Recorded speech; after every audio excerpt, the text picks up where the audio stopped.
یہودی جو تھے نا وہ سحری نہیں کرتے تھے، سحری کا نام و نشان نہیں تھا، روزہ رکھتے سحری نہیں کرتے۔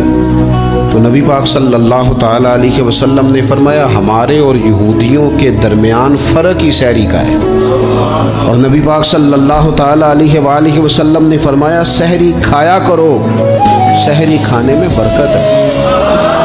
اور اگلی بات سننی ہے آپ نے تو خوش ہو جانا ہے، سحری کو معمولی نہ سمجھے، سحری کرنا عبادت ہے۔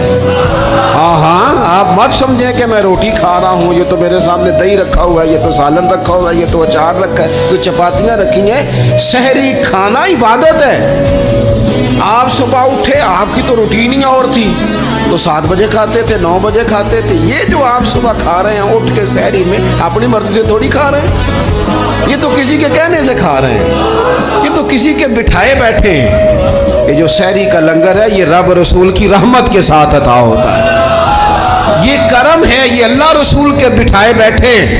کیا میرے رسول پاک صلی اللہ تعالیٰ علیہ وآلہ وسلم نے بات کھولی ہے، ترغیب و ترہیب میں حدیث ہے، اللہ کرے یہ کبھی چسکا لگ جائے، یہ والا مزہ آ جائے، تو پھر تو گھر میں دسترخوان نہیں بچھا ہوا ہوگا، پھر تو رنگ ہی کوئی اور ہوگا۔